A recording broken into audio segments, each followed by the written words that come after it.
Price హైలోకి వస్తున్నప్పుడు ఎక్కడైనా రావచ్చు. ఎక్కడ వస్తున్నారు అనేది చూసుకొని సెల్లర్స్ వచ్చారు అని కన్ఫర్మ్ చేసుకున్న తర్వాత మన ఎంట్రీ సెటప్ వస్తుంది కదా. కాకపోతే ఇక్కడ మనకు ఓవరాల్గా ఎట్ సైడ్ ఉంది ట్రెండ్, డౌన్ ట్రెండ్ ఉంది కదా. కాబట్టి మనం హైలోకి వచ్చినప్పుడు సెల్లింగ్ ఎంట్రీస్ అనేది ప్లాన్ చేసుకుంటాం అండి.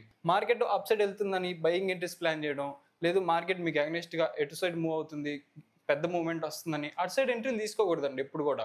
అగ్రెసివ్ సెల్లింగ్ ప్రెజర్ వస్తే ఏం జరగాలి? ప్రైస్ అనేది ఫాలో అయిపోవాలి కదా. ఫాలో అవ్వకుండా అదే జోన్లో సస్టైన్ అవుతుంది కాబట్టి. హలో అండి, welcome to trading school Telugu. మనైతే ఈరోజు మార్కెట్ని ఈ వీడియోలో అనాలిసిస్ చేసామండి. ఏమైనా డౌట్స్ ఉన్నాయి అనుకోండి, ఒకసారి ఆ వీడియో చెక్ చేసి ఈ వీడియోలోకి వస్తే మీకు క్లారిటీ అయితే వస్తుందండి. ఆ వీడియోలో మనం ఏం అనాలిసిస్ చేసుకున్నాం, మార్కెట్లో మనకి ఓవరాల్గా సెల్లింగ్ ప్రెజర్ అనేది కనిపించింది కదా ఫ్యూ డేస్ బ్యాక్ నుంచి. అందుకే మనం ప్రైస్ హైలోకి వస్తున్నప్పుడు సెల్లింగ్ ఎంట్రీస్ అనేది ప్లాన్ చేసుకుందాం అని చెప్పుకున్నాం అండి మన జోన్స్ దగ్గర. ఓకే, మార్కెట్లో ఈరోజు ఏం జరిగింది, ప్రైస్ హైలోకి వచ్చిన తర్వాత సెల్లింగే వచ్చింది. దాన్ని ఇంకా డీటెయిల్గా మనం వీడియోలో డిస్కస్ చేసుకున్నాం. మనకి ఎక్కడెక్కడ రేట్లు వచ్చినాయి అనేది కూడా ఈ వీడియోలో డిస్కస్ చేసుకొని రేపటి అనాలిసిస్కి మూవ్ అవుతుంది మనం. దాంతోపాటే మనం లైవ్ క్లాసెస్ అనేది స్టార్ట్ చేస్తున్నాం అండి October 1st వీక్ నుంచి, అదే నెక్స్ట్ మండే నుంచి. ఎవరైనా ఇంట్రెస్ట్ ఉన్నారనుకోండి, ఇక్కడ మన వాట్సాప్ నెంబర్ అనేది ఉందండి 7382091973. ఈ వాట్సాప్ నెంబర్కి మీరు మెసేజ్ చేశారనుకోండి, క్లాసెస్ గురించి ఫుల్ డీటెయిల్స్ అయితే మీకు ఇన్ఫార్మ్ చేస్తాము. ఇంట్రెస్ట్ ఉన్న వాళ్ళు జాయిన్ అవ్వచ్చు. లేదు క్లాసెస్ గురించి డీటెయిల్గా కావాలనుకుంటే ఈ వీడియోలో డిస్కస్ చేసామండి. ఒకసారి ఆ వీడియో చెక్ చేస్తే మీకు ఇంకా క్లారిటీ అనేది వస్తుంది. ఇప్పుడు అనాలిసిస్లోకి మూవ్ అవుదాం మనం. ఓకే అండి, ఇప్పుడు మనం నిఫ్టీ 5 మినిట్స్ చార్ట్లోకి వచ్చాము. ఇక్కడ గమనించండి, మనం ఏం అనాలిసిస్ చేసుకున్నాం ఇందా చెప్పుకున్నాం కదా. ఇక్కడ ఓవరాల్గా మనకి సెల్లింగ్ ప్రెజర్ అనేది కనిపిస్తుంది కదా. ప్రైస్ని హైలోకి రానిచ్చిన తర్వాత మనం సెల్లింగ్ ఎంట్రీస్ ప్లాన్ చేసుకుందాం అని చెప్పుకున్నాం అండి. ఓకేనా, దాంతోపాటు ఏం చెప్పుకున్నాం, ఇక్కడ మనకి సపోర్ట్ జోన్ అనేది ఉంది కదా. ఇక్కడ ఒక చిన్న కన్సల్టేషన్ లా చేసుకుందండి మన జోన్ దగ్గర. ఈ zone market down side break ఇచ్చింది అనుకోండి, అక్కడ నుంచి మనం సెల్లింగ్ ఎంట్రీస్ అనేది ప్లాన్ చేసుకోవచ్చు అని చెప్పుకున్నాం అండి. ఓకే, ఈ రోజు మార్కెట్లో ఏం జరిగిందో మీరు గమనించారనుకోండి, ప్రైస్ ఎక్కడ ఓపెన్ అయింది, మనకి లైట్ గ్యాప్ అప్ అనేది ఓపెన్ అయిందండి. గ్యాప్ అప్ ఓపెన్ అయిన తర్వాత ఏం జరిగింది, మార్కెట్లో ఒక కన్ఫ్యూజన్ అనేది కనిపించిందండి మనకి ఫస్ట్ 5 మినిట్స్ క్యాండిల్లో. దాని తర్వాత ఏం జరిగింది, ప్రైస్ అనేది అప్ సైడ్ వస్తూ ఉందండి. అప్ సైడ్ వస్తుంటే మనం బయింగ్ ఎంట్రీస్ ఏం ప్లాన్ చేసుకోలేదు కదా, వెయిట్ చేద్దాం అనుకున్నాం అండి. అలానే ఇక్కడ మనం వెయిట్ చేసాం అనమాట. మార్కెట్ ప్రైస్ అప్ సైడ్ వస్తూ ఉంటే ఎక్కడికి వచ్చింది, మన రెసిస్టెన్స్ జోన్ దగ్గరకు వచ్చిందండి. ఈ రెసిస్టెన్స్ జోన్ దగ్గర మనకి సెల్లింగ్ ఎంట్రీ సెటప్ ఏమైనా వచ్చింది అనుకోండి, సెల్ సైడ్ ప్లాన్ చేసుకోవచ్చు అనుకున్నాం అండి. కాకపోతే అక్కడ గమనించండి ప్రైస్లో ఏం జరుగుతుంది అనేది. ఆ జోన్ దగ్గరకు వచ్చిన తర్వాత చిన్న కన్సల్టేషన్ లాగా జరిగిందండి. ఈ కన్సల్టేషన్ ఎట్ సైడ్ బ్రేక్ అయింది. మీరు గమనిస్తే ఇక్కడ అప్ సైడ్ అనేది బ్రేక్ అయిందండి. అప్ సైడ్ బ్రేక్ అయితే మరి అక్కడ బయింగ్ ఎంట్రీ ప్లాన్ చేసుకోవాలి కదా అని మీకు డౌట్ రావాలండి. అక్కడ మనం బయింగ్ ఎంట్రీ ప్లాన్ చేసుకోండి. ఎందుకు అక్కడ బయింగ్ ఎంట్రీస్ అనేది ప్లాన్ చేసుకోము, ఓవరాల్గా మనం ఏం డిస్కస్ చేసుకున్నాం, సెల్లింగ్ ప్రెజర్ అగ్రెసివ్గా ఉంది కదా, సెల్లర్స్ ఎక్కడైనా రావచ్చండి. పర్టికులర్గా ఈ జోన్ దగ్గరే రావాలని రూల్ లేదు. ప్రైస్ హైలోకి వస్తున్నప్పుడు ఎక్కడైనా రావచ్చు. ఎక్కడ వస్తున్నారు అనేది చూసుకొని సెల్లర్స్ వచ్చారు అని కన్ఫర్మ్ చేసుకున్న తర్వాత మన ఎంట్రీ సెటప్ వస్తుంది కదా, అప్పుడు మనం ఎంట్రీ అనేది ప్లాన్ చేసుకోవచ్చు అండి. ఇక్కడ గమనించండి, ప్రైస్ హైలోకి వచ్చిన తర్వాత ఏం జరిగింది అనేది. ఫాలో అయిన తర్వాత ఏం జరిగింది, ఫాలో అయిందంటే సెల్లర్స్ వచ్చారని మనం అర్థం చేసుకోవచ్చు కదా. ఓకే, ఇక్కడ సెల్లర్స్ వచ్చారని అర్థమైంది. సెటప్ కోసం వెయిట్ చేస్తాం మనం. ఇక్కడ గమనించండి, ఒక చిన్న ట్రయాంగిల్ సెటప్ అనేది ఉంది. ఇలా అయినా ఎంట్రీ ప్లాన్ చేసుకోవచ్చు. లేదు మన ట్రెండ్ సెటప్ ఉంది కదా, ప్రైస్ ఫాల్ అయింది, అప్ సైడ్ వచ్చింది. ఎప్పుడైతే ఈ లోన్ బ్రేక్ చేసిందో అక్కడ మనం సెల్లింగ్ ఎంట్రీస్ అనేది ప్లాన్ చేసుకుంటాం అండి. అక్కడ మనం ఎంట్రీ అనేది ప్లాన్ చేసుకుంటే స్టాప్ లాస్ ఎక్కడ పెట్టుకోవాలి, రీసెంట్ స్వింగ్ హైలో స్టాప్ లాస్ అనేది పెట్టుకోవాలన్నమాట. అక్కడ నుంచి ప్రైస్ డౌన్ సైడ్ అనేది మూవ్ అయిందండి. ఇక్కడ గమనిస్తే ప్రైస్ కొంచెం అప్ సైడ్ వెళ్ళి ఫాల్ అయింది కదా, అక్కడ వరకు ఎందుకు వెళ్ళింది అని మీరు గమనించారనుకోండి, ఇక్కడ ఉందండి మీకు ఆన్సర్. ఇక్కడ గమనించండి, ఇక్కడ నుంచే కదా మనకి అగ్రెసివ్ ఫాల్ అనేది కనిపించింది. కాబట్టి ప్రైస్ ఆ జోన్ దగ్గర వచ్చి అక్కడ నుంచి మళ్ళీ రిజెక్ట్ అయింది అనమాట. ఇదే మేము ప్రతి వీడియోలో చెప్తా ఉంటాం అండి. అగ్రెసివ్ ఫాల్ ఎక్కడి నుంచి అయితే వస్తుందో మళ్ళీ ఆ జోన్ దగ్గర వచ్చినప్పుడు ఫాల్ అనేది వస్తుంది అనమాట.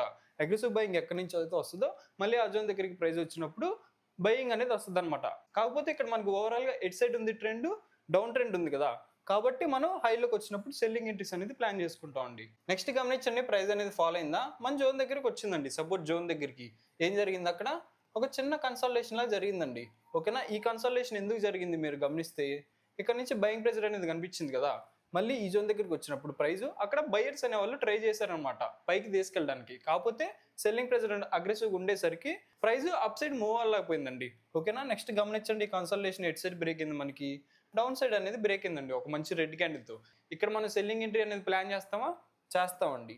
ఎందుకు, ప్రైస్ ఫాల్ అయింది, ఒక కన్సల్టేషన్ చేసింది, డౌన్ సైడ్ బ్రేక్ అయింది. ఇది మన సెటప్పే కదా. మన అనాలిసిస్ ప్రకారం కూడా ఈ జోన్ డౌన్ సైడ్ బ్రేక్ అయితే సెల్లింగ్ సైడ్ ఉన్నాం కదా, ఇక్కడ మనం సెల్లింగ్ ఎంట్రీ అనేది ప్లాన్ చేసుకుంటాం. ఈ క్యాండిల్ క్లోజ్ అయిన తర్వాత స్టాప్ లాస్ ఎక్కడ పెట్టుకోవాలి, మరి సింగ్ హైలో మీరు స్టాప్ లాస్ అనేది పెట్టుకోవాలండి. ఈ డేట్లో మనకి ఏం జరిగింది మీరు గమనిస్తే వచ్చి ప్రైస్ స్టాప్ లాస్ అనేది హిట్ అయిందండి. నెక్స్ట్ గమనించండి, ప్రైస్లో ఏం జరిగిందో అప్ సైడ్ వస్తూ ఉందండి. అప్ సైడ్ వస్తూ ఎక్కడి వరకు వచ్చింది, మనం ఏదైతే రెసిస్టెన్స్ జోన్ అనుకుంటున్నామో ఆ జోన్ దగ్గరకు వచ్చిందండి మళ్ళీ ప్రైస్. ఓకేనా, అక్కడ ఏం జరుగుతుంది అనేది మీరు గమనించాలి. మనం సెల్లింగ్ సైడ్ ఉన్నాం కదా, సెల్లింగ్ సెటప్ వచ్చే వరకు వెయిట్ చేయాలన్నమాట. ఇక్కడ గమనించండి, జోన్ దగ్గర మనకి సెల్లింగ్ సెటప్ వచ్చిందో రాలేదో, ప్రైస్ అప్ సైడ్ వచ్చిందా ఇక్కడ గమనించండి. ఒక చిన్న కన్సల్టేషన్ లాగా జరిగింది కదా రెసిస్టెన్స్ జోన్ దగ్గర, అదే ఎడ్ సైడ్ బ్రేక్ అయింది, మనకి డౌన్ సైడ్ అనేది బ్రేక్ అయిందండి ఒక మంచి రెడ్ క్యాండిల్తో. ఇక్కడ మీరు ఎంట్రీ ప్లాన్ చేసుకుంటే స్టాప్ లాస్ ఎక్కడ పెట్టుకోవాలి, 3 cent స్వింగ్ అనమాట. ఇక్కడ మీరు స్టాప్ లాస్ అనేది పెట్టుకోవచ్చండి ఇక్కడ మీరు ఎంట్రీ ప్లాన్ చేసుకుంటే. నెక్స్ట్ గమనించండి ఏం జరిగిందో, ప్రైస్ అనేది డౌన్ సైడ్ అయితే మూవ్ అయిందండి. ఇక్కడ మీరు గమనించారనుకోండి, మనం 3 ఎంట్రీస్ ప్లాన్ చేసుకున్నాం కదా, ఈ 3 ఎంట్రీస్లో మనం ఎడ్ సైడ్ అనేది ప్లాన్ చేసుకున్నాం, సెల్లింగ్ సైడ్ అనేది ప్లాన్ చేసుకున్నాం అండి. ఓకేనా, ఎందుకు, ఓవరాల్ ట్రెండ్ సెల్లింగ్ ఉంది కాబట్టి మనం సెల్ సైడ్ ఎంట్రీస్ అనేది ప్లాన్ చేసుకున్నాం. ఇక్కడ బయింగ్ వచ్చినా సరే మనం బయింగ్ ఎంట్రీస్ అనేది అవాయిడ్ చేసామండి, ఇది గమనించండి మీరు. దాంతోపాటు మన అనాలిసిస్లో కూడా ఏం చెప్పుకున్నాం, సెల్లింగ్ ఎంట్రీసే ప్లాన్ చేసుకోమని చెప్పుకున్నాం కదా, అదే చేసాం అనమాట ఈరోజు మార్కెట్లో. ఇదే డిసిప్లిన్ అండి. మార్కెట్ అప్ సైడ్ వెళ్తుందని బయింగ్ ఎంట్రీస్ ప్లాన్ చేయడం, లేదు మార్కెట్ మీకు అగ్నెస్ట్గా ఎటు సైడ్ మూవ్ అవుతుంది, పెద్ద మూవ్మెంట్ వస్తుందని అటు సైడ్ ఎంట్రీలు తీసుకోకూడదండి ఎప్పుడు కూడా. మన అనాలిసిస్ చేసుకున్నాం, మన అనాలిసిస్ ప్రకారం మార్కెట్ మూవ్ అవుతుందా ఆ ఎంట్రీస్ మాత్రమే ప్లాన్ చేసుకోవాలన్నమాట. దాంతోపాటే మన రిస్క్ రివార్డ్ ఫాలో అయ్యాం అనుకోండి, మార్కెట్లో మనం ముందుకెళ్ళవచ్చు అండి డిసిప్లైన్గా. ఓకే, ఈరోజు మనం ఓవరాల్గా చార్ట్ని గమనించాం అనుకోండి, ఏం జరిగింది, మనకి కొంచెం వోల్టాలిటీ అనేది కనిపించింది. ప్రైస్ అప్ సైడ్ వచ్చింది, డౌన్ సైడ్ వచ్చింది, అప్ సైడ్ వచ్చింది, డౌన్ సైడ్ వచ్చింది. ఇలా ఎందుకు జరిగింది మీరు గమనిస్తే, ప్రీవియస్గా ఏం జరిగింది, మనకి మార్కెట్లో ప్రైస్ అనేది ఫాలో అవుతూ వచ్చింది కదా, కానీ ఈ రోజు మాత్రం ఏం జరిగింది, కొంచెం వోల్టాలిటీ అనేది కనిపించిందండి. అంటే దీన్ని ఎలా అర్థం చేసుకోవచ్చు మనం, ఎవరైతే ఇక్కడ ఈ ఫాలో సెల్లర్స్ అనేవి ఉన్నారో ఆ సెల్లర్స్ వీక్ అయ్యారని అర్థం చేసుకోవచ్చు కదా. ఎలా అర్థం చేసుకుంటున్నాం మనం, ఇక్కడ గమనించండి, ఈరోజు మార్కెట్ ఏదైతే లో చేసుకుందో ఆ లోని బ్రేక్ అవ్వట్లేదండి. సెల్లర్స్ అనే వాళ్ళు అగ్రెసివ్గా ఉన్నారనుకోండి, ఏం జరిగింది, ప్రైస్లో లోలో అనేవి బ్రేక్ అవుతూ ఉంటుందండి. ఇక్కడ లో బ్రేక్ అవ్వట్లేదు కాబట్టి సెల్లర్స్ వీక్ అయ్యారు అని అర్థం చేసుకుంటున్నాం మనం. దాంతోపాటే బయర్స్ కూడా కొంచెం మార్కెట్లోకి ఎంటర్ అయ్యారు కూడా అర్థం చేసుకుంటున్నాం అండి. దీన్ని ఇంకా క్లియర్గా మనం హవర్లీ చార్ట్లోనూ డైలీ చార్ట్లోకి వెళ్ళి డిస్కస్ చేసుకుందాం అండి ఇప్పుడు. ఓకే, ఇప్పుడు మనం నిఫ్టీ డైలీ టైం ఫ్రేమ్లోకి వచ్చామండి. ఇక్కడ గమనించండి, ప్రైస్ మనం ఎంత డిస్కస్ చేసుకున్నాం కదా, ఫాలో అవుతూ వచ్చిందండి. ఈ ఫాలో ఎలాగొచ్చింది మీరు గమనిస్తే, గ్యాప్ డౌన్ అయింది, ఫాల్ అయింది, గ్యాప్ డౌన్ అయింది, ఫాల్ అయింది, గ్యాప్ డౌన్ అయింది, ఫాల్ అయింది, గ్యాప్ డౌన్ ఫాల్, ఇలా ప్రతిరోజు గ్యాప్ డౌన్ అవుతూ ఫాలో అవుతూ వస్తుందండి. కానీ ఈరోజు ఏం జరిగింది మీరు గమనిస్తే, గ్యాప్ అప్ అయ్యి ఫాల్ అయిందండి. ప్రతి క్యాండిల్లో మీరు ఫాల్ అనేది కామన్గా గమనించవచ్చండి, ఎందుకంటే ప్రైస్ డౌన్ ట్రెండ్లో ఉంది కాబట్టి. కానీ ఈరోజు ఏం జరిగింది మీరు గమనిస్తే, గ్యాప్ అప్ అనేది అయిందండి ప్రైస్. ఈ గ్యాప్ అప్లో ఎవరు ఉంటారు, జనరల్గా కామన్గా బయర్స్ అనే వాళ్ళు ఉంటారు కదా, కాబట్టి ఈరోజు మార్కెట్లోకి బయర్స్ ఎంటర్ అయ్యారు అని అర్థం చేసుకోవచ్చు మనం. కాబట్టి మనం ఎలా అర్థం చేసుకుంటున్నాం, ప్రైస్ని ఏదైతే ఈరోజు లో ఉందో ఆ లో బ్రేక్ అవునంత వరకు మార్కెట్లో మనం ప్రైస్ అప్ సైడ్ మూవ్మెంట్ ఇవ్వడానికి పాసిబిలిటీ ఉంది అని అర్థం చేసుకుంటున్నాం అండి. దాంతోపాటే ఇక్కడ ఓవరాల్గా అగ్రెసివ్ సెల్లింగ్ ప్రెజర్ అనేది కనిపించింది కదా, కాబట్టి ప్రైస్ కొంచెం రేంజ్లో కూడా ఉండడానికి పాసిబిలిటీ అనేది ఉందండి మనకి. లేదు మార్కెట్ అనేది ఇక్కడ లో రెస్పెక్ట్ చేస్తుందని చెప్పుకుంటున్నాం కదా, ఆ లోని బ్రేక్ అయిపోయింది అనుకోండి, మళ్ళీ ఫాల్ రావడానికి పాసిబిలిటీ అనేది ఉందండి. దీన్ని ఇంకా డీటెయిల్గా మనం హవర్లీ చార్ట్లోకి వెళ్ళి డిస్కస్ చేసుకుందాం అండి. ఓకే, ఇప్పుడు మనం నిఫ్టీ హవర్లీ చార్ట్లోకి వచ్చామండి. ఈ చార్ట్ని కొంచెం డీటెయిల్గా గమనిద్దాం అండి. ఇప్పుడు ప్రైస్ని చూడండి, ఫాలో అవుతూ వచ్చిందా. ఈరోజు ఏం జరిగింది మీరు గమనిస్తే, ఒక చిన్న కన్సల్టేషన్ లాగా ఉందండి. ఈ కన్సల్టేషన్ ఇంకా డీప్గా మనం అర్థం చేసుకున్నాం అనుకోండి, ఇక్కడ గమనించారనుకోండి మీరు, అగ్రెసివ్ సెల్లింగ్ ప్రెజర్ అనేది కనిపిస్తుందండి మనకి ఈ ఏరియాకి వచ్చినప్పుడు. కాకపోతే ప్రైస్ ఎక్కడ ఉంది, అదే జోన్ దగ్గర ఉందండి. అగ్రెసివ్ సెల్లింగ్ ప్రెజర్ వస్తే ఏం జరగాలి, ప్రైస్ అనేది ఫాలో అయిపోవాలి కదా, ఫాలో అవ్వకుండా అదే జోన్లో సస్టైన్ అవుతుంది కాబట్టి బయర్స్ కూడా మార్కెట్లో ఉన్నారు అని అర్థం చేసుకుంటున్నాం అండి. అందుకనే ఎప్పుడైతే మార్కెట్ ఈ జోన్ని అప్ సైడ్ బ్రేక్ ఇచ్చిద్దో ప్రైస్ అప్ సైడ్ మూవ్మెంట్ ఇవ్వడానికి పాసిబిలిటీ అనేది ఉందండి.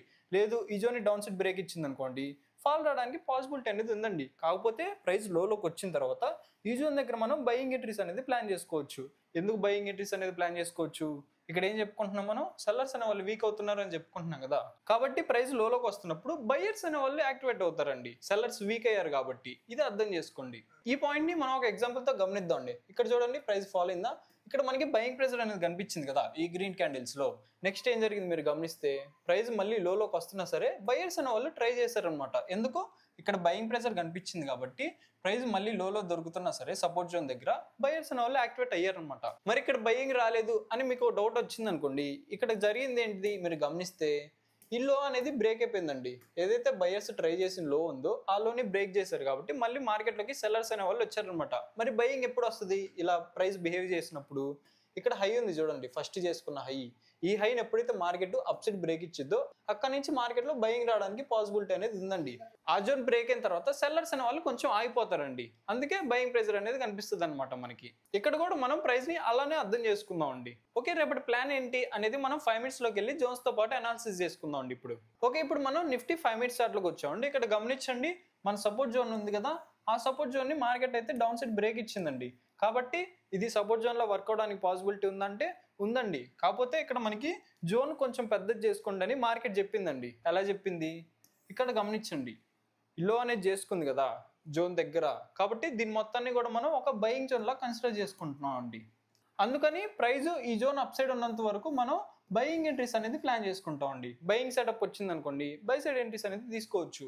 లేదు ఈ zone market down side break ఇచ్చింది అనుకోండి, డౌన్ సైడ్ బ్రేక్ అవ్వగానే సెల్లింగ్ ఎంట్రీస్ ఏం ప్లాన్ చేసుకోవద్దండి. ఫాల్ వచ్చి రీటెస్ట్ అవుతుంది కదా, ఆ రీటెస్ట్ లో మీరు సెల్లింగ్ ఎంట్రీస్ అనేది ప్లాన్ చేసుకోవచ్చు. లేదు ప్రైస్ అనేది ఫాల్ అవుతూ వస్తుంది అనుకోండి, నెక్స్ట్ మన సపోర్ట్ జోన్ అనేది ఉంది కదా, ఇక్కడ ఎంత ఉంది మనకి 24,500 అండి. ఈ జోన్ దగ్గర మీరు బయింగ్ ఎంట్రీస్ అనేది ప్లాన్ చేసుకోవచ్చు.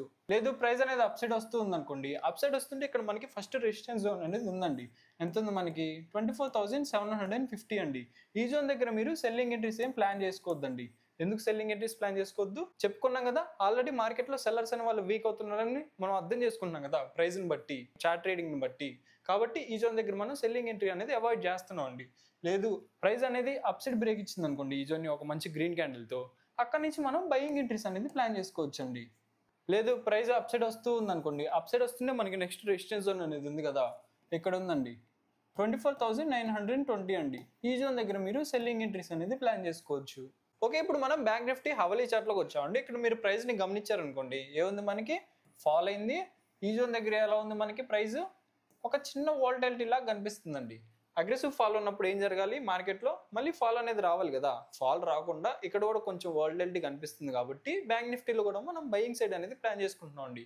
ఎప్పుడు బయింగ్ సైడ్ అనేది ప్లాన్ చేసుకుంటున్నాం, ఈ జోన్ అప్ సైడ్ బ్రేక్ అయిపోయింది అనుకోండి, అప్పుడు బయింగ్ ఎంట్రీస్ అనేది ప్లాన్ చేసుకుంటున్నాం. లేదు మార్కెట్ అనేది ఈ జోన్ డౌన్ సైడ్ బ్రేక్ ఇచ్చింది అనుకోండి, అప్పుడు మనం మార్కెట్లో మళ్ళీ సెల్లింగ్ సైడ్ అనేది ఆలోచిస్తామండి. బ్రేక్ అవగానే సెల్ చేయకుండా రీటెస్ట్ అవుద్ది కదా ప్రైస్, ఆ రీటెస్ట్ లో మనం సెల్లింగ్ ఎంట్రీస్ అనేది ప్లాన్ చేసుకోవచ్చు. ఇప్పుడు జోన్స్ గమనిద్దామండి ఎక్కడెక్కడ ఉన్నాయి అనేది.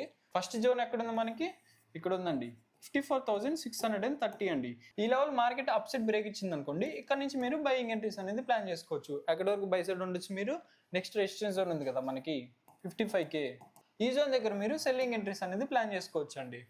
లేదు ప్రైస్ అనేది ఫాలో అవుతూ వస్తుంది అనుకోండి, ఇక్కడ మనకి ఫస్ట్ సపోర్ట్ జోన్ అనేది ఉందండి 54,230 అండి. ఈ జోన్ దగ్గర మీరు బయింగ్ ఎంట్రీస్ అనేది ప్లాన్ చేసుకోవచ్చు. లేదు మార్కెట్ ఈ జోన్ డౌన్ సైడ్ బ్రేక్ ఇచ్చింది అనుకోండి, ఇక్కడ సెల్లింగ్ ఎంట్రీస్ ప్లాన్ చేసుకోకుండా రీటెస్ట్ చెప్పుకున్నాం కదా, ఆ రీటెస్ట్ లో మీరు సెల్లింగ్ ఎంట్రీస్ అనేది ప్లాన్ చేసుకోవచ్చు అండి. లేదు ప్రైస్ ఫాలో అవుతూ వస్తుంటే నెక్స్ట్ మనకి సపోర్ట్ జోన్ ఎక్కడ ఉందండి బ్యాంక్ నిఫ్టీలో 53,560 అండి. ఈ జోన్ దగ్గర మీరు బయింగ్ ఎంట్రీస్ అనేది ప్లాన్ చేసుకోవచ్చు. ఓకే, ఇప్పుడు మనం సెన్సెక్స్ హవలీ చార్ట్లోకి వచ్చామండి. ఇక్కడ కూడా చూడండి ప్రైస్ ఫాలో అవుతూ వస్తుందా, ఫాలో అవుతూ వచ్చి ఇది కూడా ఒక చిన్న రేంజ్ లాగా చేసుకుందండి. ఇక్కడ మీరు గమనించారనుకోండి, మనం ఒక సపోర్ట్ జోన్ అనేది చెప్పుకున్నాం అండి. ఆ జోన్ దగ్గర ప్రైస్ ఎలా రియాక్ట్ అవుతుందని మీరు గమనించండి. చూడండి ఫస్ట్ టైం వచ్చిందా రిజెక్ట్ అయింది, సెకండ్ టైం వచ్చిందా రిజెక్ట్ అయింది, థర్డ్ టైం వచ్చిందా రిజెక్ట్ అయింది. ఇలా ఈ సపోర్ట్ జోన్ మంచిగా వర్క్ అవుతుంది కాబట్టి ఈ జోన్ డౌన్ సైడ్ బ్రేక్ అవునంత వరకు మనం బయింగ్ సైడే ప్లాన్ చేసుకుంటాం అండి. ఇప్పుడు లెవెల్స్ అనేవి గమనిద్దాం అండి. సెన్సెక్స్ లో ఫస్ట్ రెసిస్టెన్స్ జోన్ ఎక్కడ ఉంది మనకి, క్లోజింగ్ దగ్గరే ఉందండి 80,600. దాని తర్వాత ఎక్కడ ఉంది మనకి, ఇక్కడ ఉందండి 80,900. ఈ జోన్ కూడా అప్ సైడ్ బ్రేక్ అవుతుంది అనుకోండి 81,300 అండి. ప్రైస్ డౌన్ సైడ్ వస్తుంటే ఫస్ట్ సపోర్ట్ జోన్ ఎక్కడ ఉంది మనకి, ఇక్కడ ఉందండి 80,340. లేదు ఈ జోన్ కూడా డౌన్ సైడ్ బ్రేక్ అయిపోయింది అనుకోండి, నెక్స్ట్ సపోర్ట్ జోన్ ఇక్కడ ఉందండి 79,777 అండి. ఇవి మన సపోర్ట్ అండ్ రెసిస్టెన్స్ లెవెల్స్ అండి. ఈ లెవెల్స్ దగ్గరికి వచ్చినప్పుడు ప్రైస్ లో ఏం జరుగుతుంది అనేది గమనించుకొని ఆ జోన్ దగ్గర మీకు బయింగ్ ఎంట్రీ సెటప్ కానీ సెల్లింగ్ ఎంట్రీ సెటప్ కానీ వస్తుంది కదా, దాని ప్రకారం మీరు ఎంట్రీస్ అనేది ప్లాన్ చేసుకోవచ్చండి. రిస్క్ రివార్డ్ని మాత్రం ఖచ్చితంగా ఫాలో అవ్వండి మార్కెట్లో. నా అనాలిసిస్ కనుక నచ్చినట్టయితే వీడియోకి అయితే లైక్ చేయండి, ఏమైనా డౌట్స్ ఉంటే కామెంట్ చేయండి, ఛానల్ సబ్స్క్రైబ్ చేసుకోండి. Thank you.